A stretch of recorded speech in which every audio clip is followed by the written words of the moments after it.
وقال رسول الله صلى الله عليه وسلم تركت فيكم أمرين لن تضلوا ما تمسكتم بهما كتاب الله وسنة رسوله أو كما قال عليه الصلاة والسلام উলামা মাশায়েখ আইম্মা পরিষদ দক্ষিণ দিগন্তি শাখা গঠন উপলক্ষে বর্তমান প্রেক্ষাপটে আমাদের করণীয় শীর্ষক আলোচনা সভার সম্মানিত সভাপতি, উপস্থিত আজকের প্রধান অতিথি, দ্বীপ জেলা ভোলার রত্ন, বিশিষ্ট লেখক ও গবেষক, বর্ষিয়ান রাজনীতিবিদ, আমাদের সকলের মুরব্বী, শ্রদ্ধাভাজন আলহাজ হযরত মাওলানা ইয়াসিন নবীপুরী, উপস্থিত অত্র জামিয়ার সম্মানিত পরিচালক, উলামা মাশায়েখ আইম্মা পরিষদের ভোলা জেলা শাখার বিপ্লবী সেক্রেটারি জনাব আলহাজ হযরত মাওলানা মোহাম্মদ আবু সালেহ সাহেব, উপস্থিত আমার সহযোদ্ধা ইসলামী আন্দোলন বাংলাদেশ ভোলা পৌরসভার সম্মানিত সভাপতি আলহাজ হযরত মাওলানা আক্তার ভূঁইয়া সহ অন্যান্য উলামায়ে কেরাম, মহান রাব্বুল আলামিনের দরবারে লাখো কোটি শুকরিয়া আদায় করছি যে মহান রাব্বুল আলামিন আজকের এই আলোচনা সভায় আমাদেরকে সমবেত হওয়ার তৌফিক দান করেছেন। এই জন্য কালিমাতুশ শুকর আদায় করি আলহামদুলিল্লাহ। সম্মানিত উলামায়ে কেরাম, আপনাদের সামনে আমার কথা বলার মতো কিছুই নাই, যেহেতু আপনারা সবাই অভিজ্ঞ, যেহেতু কোরআন এবং হাদিস আপনারা পড়েছেন, আপনাদের এই সম্পর্কে বিশদ জ্ঞান আছে, তারপরেও সহপাঠী হিসাবে একটু মোজাকার সুরে আলোচনা করতে চাই। আসলে আমরা সবাই নবীর ওয়ারিস দাবি করি, যেটা নিশ্চিত যেটা সুবিধা হয় সেই ক্ষেত্রে আমরা উলামায়ে কেরাম নবীর ওয়ারিস দাবি করি। কিন্তু নবী যে রক্ত ঝরাইলেন, দমদম মোবারক শহীদ করলেন, বিভিন্ন জায়গায় আঘাতপ্রাপ্ত হলেন, জীবন বাজি রেখে ইসলামের প্রচার প্রসার করেছেন, সেই ক্ষেত্রে আমরা উলামায়ে কেরাম নবীর ওয়ারিস দাবি করতে চাই না। কি বলেন, ঠিক কি না? আমার সাথে আপনারা কি একমত? আসলে আমার প্রিয় নবী রাসূল করিম সাল্লাল্লাহু আলাইহি ওয়াসাল্লামের পুরা জীবনী ইতিহাস তালাশ করলে দেখা যায় আমার নবী হযরত মুহাম্মদ রাসূলুল্লাহ সাল্লাল্লাহু আলাইহি ওয়াসাল্লাম একজন সংগঠক ছিলেন, শুধু নবী ছিলেন না। কি বলেন? আমরা শুধু আলেমী নবী তার 63 বছর জীবনে যেই কর্মগুলা করেছেন সেই কর্মগুলা আমার জীবনে তালাশ করলে খুঁজে পাওয়া যায় না। আমার নবী একজন বড় সংগঠক ছিলেন। আমার শ্রদ্ধেয় আফজল ভাই বলেছেন, তৎকালীন সময়ে দেশের মানুষের সেবা করার জন্য হিলফুল ফুজুল সংগঠন করেছে। এই হিলফুল ফুজুল সংগঠনের লক্ষ্য উদ্দেশ্য আমাদের সকলের জানা আছে। আর এই হিলফুল ফুজুল সংগঠনের মাধ্যমেই তৎকালীন সময় সমাজের মধ্যে সবচেয়ে বেশি প্রভাব বিস্তার করেছেন আমাদের নবী রাসূল করিম সাল্লাল্লাহু আলাইহি ওয়াসাল্লাম। সংগঠন ছাড়া সমাজের মধ্যে প্রভাব বিস্তার করা যায় না। এককভাবে সামাজিক কোনো কাজ আপনি সমাধান করতে পারবেন না। পারিবারিক কাজগুলোও করতে গেলে একের অধিক লোক লাগে। কি বলেন? ঠিক। পারিবারিক অনেক কাজ আছে যা আপনার পক্ষে একা সম্ভব না। সকল কাজ করতে গেলে দেখা যায় পারিবারিক ভাবেও একের অধিক লোকের প্রয়োজন। এরকম সমাজের বিভিন্ন কাজ, সমাজ সংস্কার, বর্তমান যে এখানে বর্তমান চলমান সংকট নিরসন, এই চলমান সংকট নিরসন করতে হলে সংগঠনের বিকল্প নেই। বর্তমান দেশের যে পরিস্থিতি, এই পরিস্থিতির মোকাবেলা করতে হলে সংঘবদ্ধ হতে হবে। সংঘবদ্ধ হলে আপনার কথাটা মুহূর্তের মধ্যে ছড়িয়ে পড়বে, মুহূর্তের মধ্যে আপনি সমাজ সংস্কারের কাজে সমতা অর্জন করতে পারবে। আর যদি আপনি সংঘবদ্ধ না থাকেন, সাংগঠনিক ভাবে যদি আপনি কার্যক্রম না করেন, বিচ্ছিন্ন ভাবে থাকেন, তাহলে সমাজ সংস্কার করা সম্ভব না। এই জন্য আমাদের প্রিয় নবী রাসূল করিম সাল্লাল্লাহু আলাইহি ওয়াসাল্লাম হিলফুল ফুজুল সংগঠন করেছেন।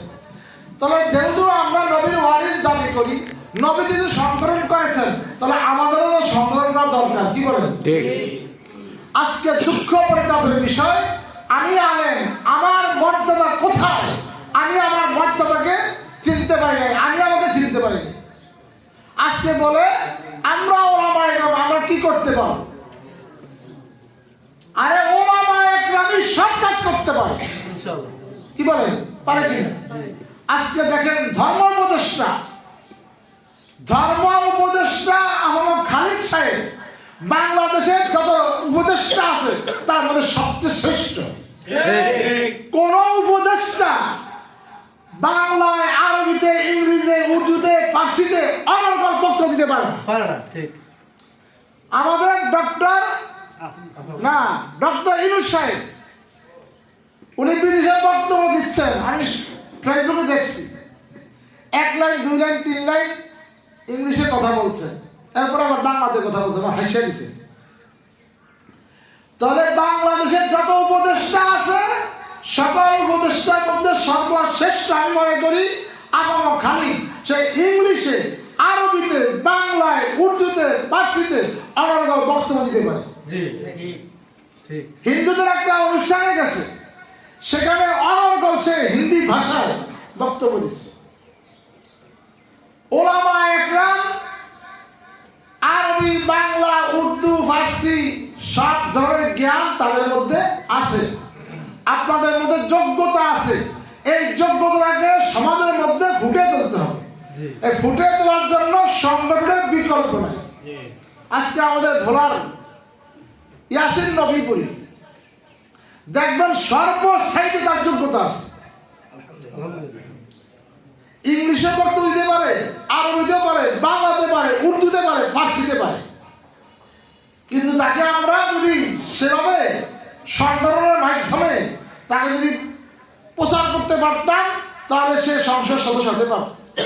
আজকে আমাদের ওলামা একরাম পিছিয়ে থাকার কারণে ভোলার থেকে আমরা আমাদের ইয়াসিন নবীপুরীকে সংসদে পাঠাতে পারি নাই। তার সেই যোগ্যতা আছে, অভিজ্ঞতা আছে, দক্ষতা আছে, বিচক্ষণতা আছে এবং এলেমের পাওয়ার আছে। আজকে ইয়াসিন নবীপুরী যখন প্রার্থী হলো, ওলামা একরাম ফতোয়া দেয়, নৌকা ঠেকাও, ধানকে হেফাজত করো। নাউজুবিল্লাহ। আমাদের ভোলার শিষ্য ওলামা একরাম নৌকা ঠেকাও, ধানে ভোট দাও। তার এই ফতোয়ায় হাজার হাজার মানুষ হাত পাকা বোদ্ধা থুয়া, নৌকায় বোদ্ধা থুয়া ভোট দিছে কোথায়? ধানে। তার এই ফতোয়াটা শরীয়ত বিরোধী না সমাজ বিরোধী? বলেন তো দেখি। শরীয়ত বিরোধী না? তাহলে আমি একজন শিষ্য আলেম হওয়ার পরে আমি যদি ফতোয়া নেই, নৌকা ঠেকাও, ধানে ভোট দাও, তাহলে আমার এই এলেমের দামটা কোথায় আছে? আমার ইমানটা কোথায় আছে? আশ্চর্যের কথা।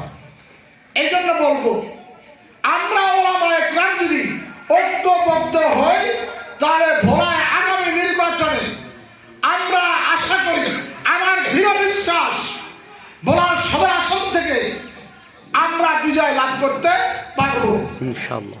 ইনশাআল্লাহ। এই জন্য ওলামা একরাম থেকে বলবো, যেহেতু নবী সংগঠন করছেন, হিলফুল ফুজুল সংগঠন করছেন, এরপরে এখান থেকে সমাজে প্রভাব বিস্তার করার কারণে যখন হিন্দু, খ্রিস্টান, বৌদ্ধ, মুসলিম দেখলো মুহাম্মদের কথা এবং কাজে মিল আছে, সমাজের সর্বস্তরে মানুষের কাছে সে কি গ্রহণযোগ্য হয়েছে? সেবার কারণে।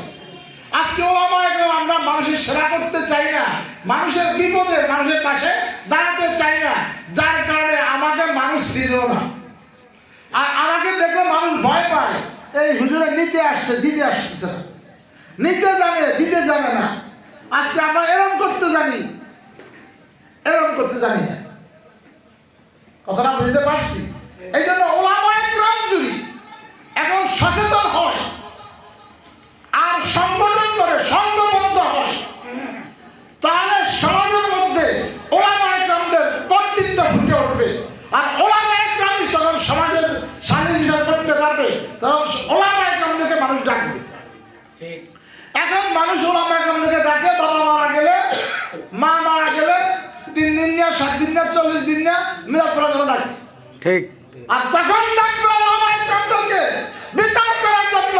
তার ওলামায়ে কেরাম কোরআন হাদিসের আইন দিয়ে যখন বিচার করবে, আর সমাজের মানুষ যখন দেখবে যে এই ওলামায়ে কেরাম ন্যায়সম্মত বিচার করেছে, এই ওলামাই দরকার।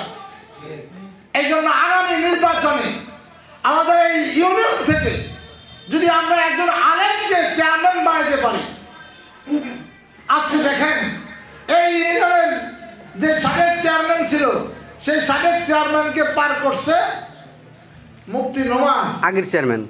এই কিছুদিন আগে এই সাবেক এই চেয়ারম্যানকে, ফাসিস্ট সরকারের চেয়ারম্যানকে হেফাজত করছে বিএনপির নেতারা। কি বলেন? ঠিক। আজকে বিএনপির মহাসচিব বলে আওয়ামী লীগকে নিষিদ্ধ করা যাবে না, আগামী নির্বাচনে তাদেরকে আসার সুযোগ দিতে হবে। তো যেই ফাসিস্ট সরকার বিএনপিকে এত অত্যাচার নির্যাতন করলো, তারপরেও মহাসচিব বলে আওয়ামী লীগকে নিষিদ্ধ করা যাবে না, তাহলে বোঝা যায় চোরে চোরে খালাতো ভাই। কি বলে?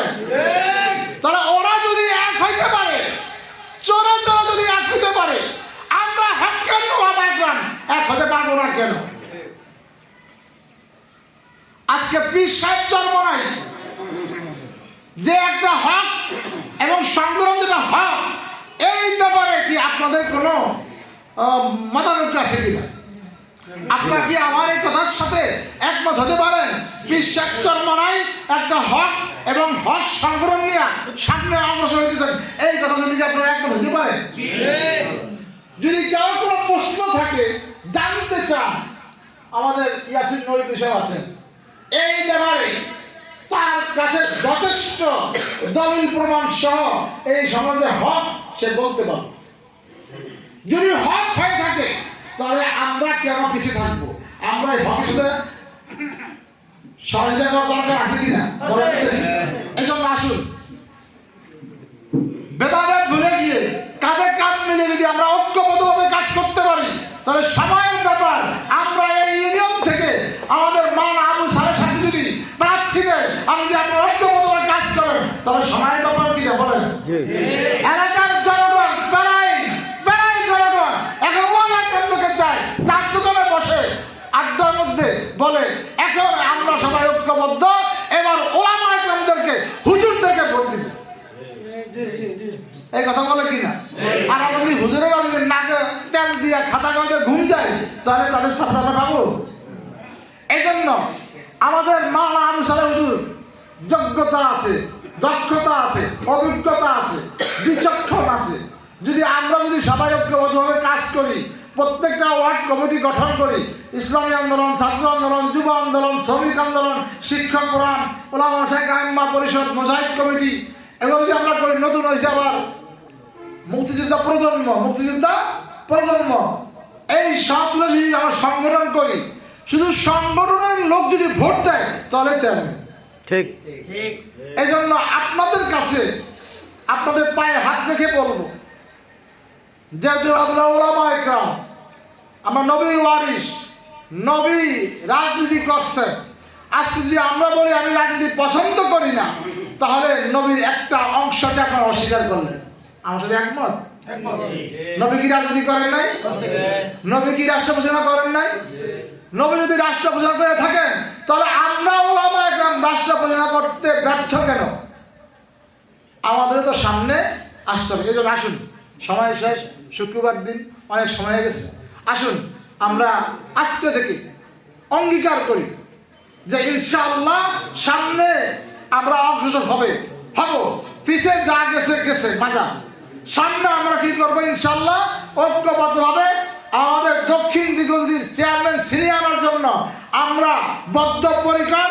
প্রত্যেকটা ইউনিয়ন কমিটি করব, ওয়ার্ড কমিটি করব, সেন্টার ভিত্তিক কমিটি করব, মসজিদ ভিত্তিক কমিটি করব। কমিটি করে আমরা কার্যক্রম বেগবান করব। এই নিয়োগ করা যায় ইনশাল্লাহ। যদি আপনারা এই উদ্যোগ নেন, আমি আপনাদের সাথে থাকবো। আমি প্রতি মুহূর্তে আমি দক্ষিণ দিগন্তি আসবো, এসে আপনার সাথে একাকার হয়ে আমরা কাজ করব, যাতে করে আগামী নির্বাচনে আমরা চেয়ারম্যান ছিনিয়ে আনতে পারি। এই জন্য কারা কারা কাজ করবেন আজকে দেখান তো। আমি সবাই কাজ করবেন ইনশাল্লাহ। হ্যাঁ করবেন ইনশাল্লাহ। ওয়াদা ওয়াদা। আজকে আপনার ওলামা একদম যখন মাঠে নামে, তখন আমাদের এই ঐক্যবদ্ধতাকে নষ্ট করার জন্য, বিনষ্ট করার জন্য একটা মুনাফিক পিছনে লাগে, বুঝছেন? এই জন্য কোন মুনাফিকের কথা শোনা যাবে না, কোন ফতুয়া শোনা যাবে না যে এই নির্বাচন করা জায়েজ নাই, অমুক নাই, সমুক নাই, এই ভোট কিনা ইসলাম সমর্থন করে কিনা, গণতন্ত্র সমর্থন করে কিনা, এই কথা শোনা যাবে না। বাতিল যেভাবে আসে তার মোকাবেলা সেভাবেই করতে হয়। কি বলেন? আজকে আমাদের বাংলাদেশে অস্ত্র নিয়ে যুদ্ধ করার এখনো পরিবেশ হয় নাই। এখন বাতিল আসছে নির্বাচনের মাধ্যমে। আমরা সেই বাতিলের মোকাবেলা করা আমাদের নির্বাচনের মাধ্যমে করতে হবে। কি বলেন? এই জন্য আমরা আজকে থেকে নিয়মিত আমরা কি করব? কমিটি গঠন করব। প্রত্যেক মাসে আমরা কমিটির মধ্যে মাসিক আনা দিব, ফান্ড তৈরি করব।